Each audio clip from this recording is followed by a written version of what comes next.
If you are a beginner and you want to design your own home full body bodyweight workout, then this is the video for you to watch.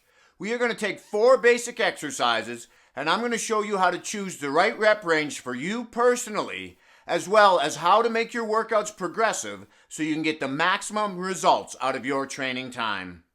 Now we are going to start with the squat, and there is a wide skill variety of variations of the squat you can do, starting with a chair squat and then moving forward onto a quads parallel to the ground squat, then a deep squat, and from there you move into numerous different single leg variations. So for demonstration purposes, we are going to use a traditional quads parallel to the ground squat.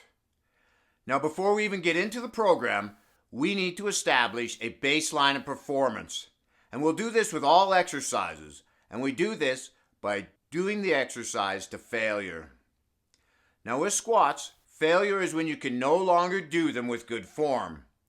So what that means is you're no longer able to drop down to parallel, or your upper body starts to lean too far forward, and you're no longer keeping good form. You're starting to move on to the balls of your feet and not staying flat-footed. You don't have to actually collapse to the floor to be at failure.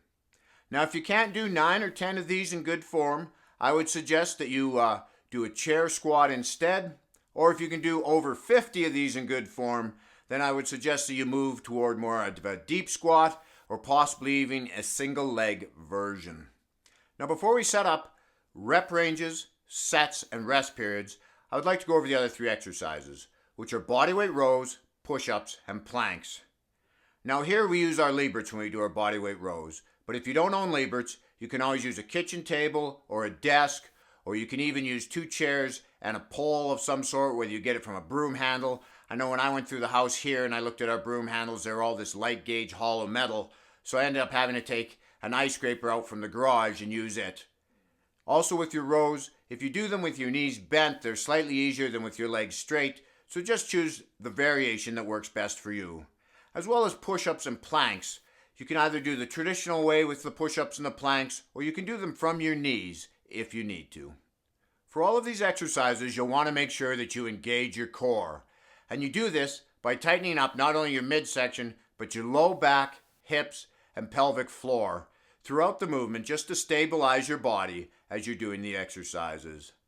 Now with the bodyweight rows and the push-ups, again you'll want to do your maximum number of reps, just like you did with your squats.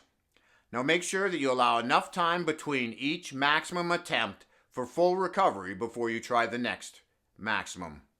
Now planks, of course, they're timed, so you'll need to find out how long you can hold a plank.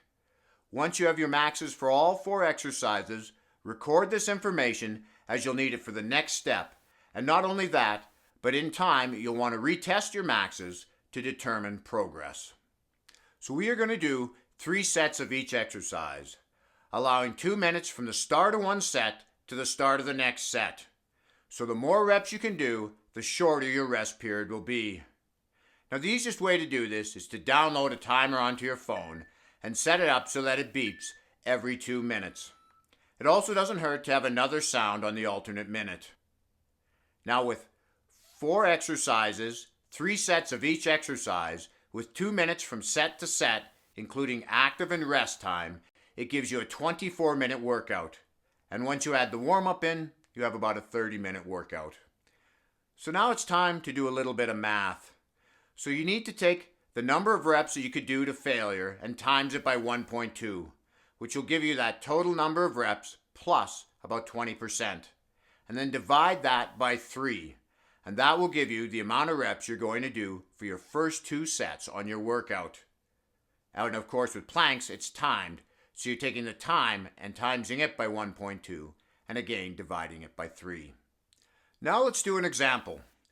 Say you can do a total of 23 reps on the push-ups to failure.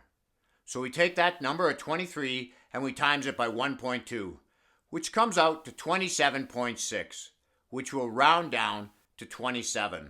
Then we take that number of 27 and divide it by 3, which will give us 9 reps per set. So then on our first 2 sets, we are going to do 9 reps and then stop. But on our third set, we are going to go to failure. And that should work out pretty close to that 9th rep. But if it only works out to 7 or 8, that's pretty much perfect. Then your goal is to hit that 9th rep.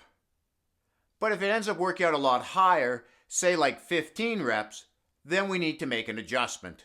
So what we do is, once again, we add all 3 rep totals together and then divide them again. So we'll take the 9 from the first set and the 9 from the second set and add them together, which makes 18.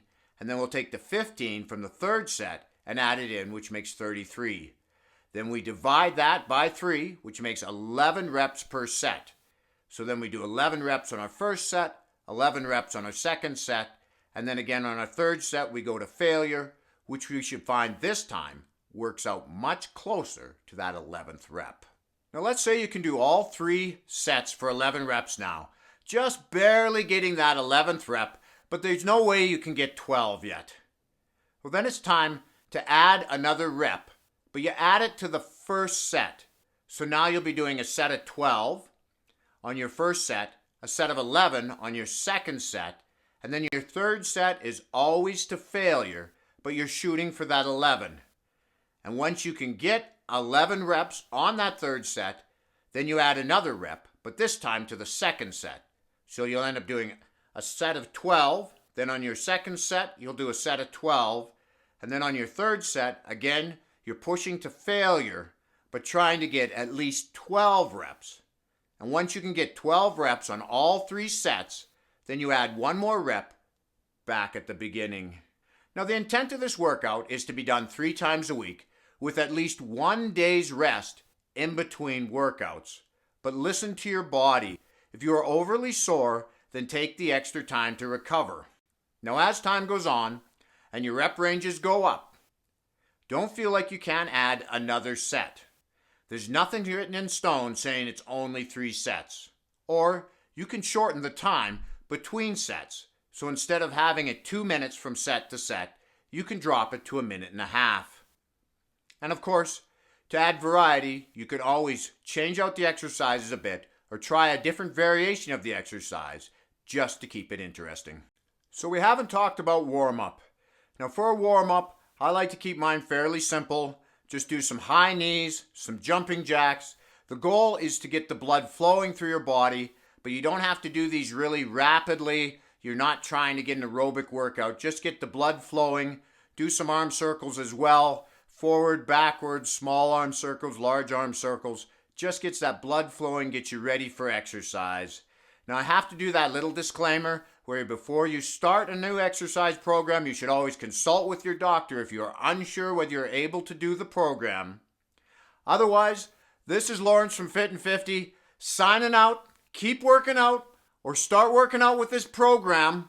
Leave any questions in the comments and I will answer any and all questions.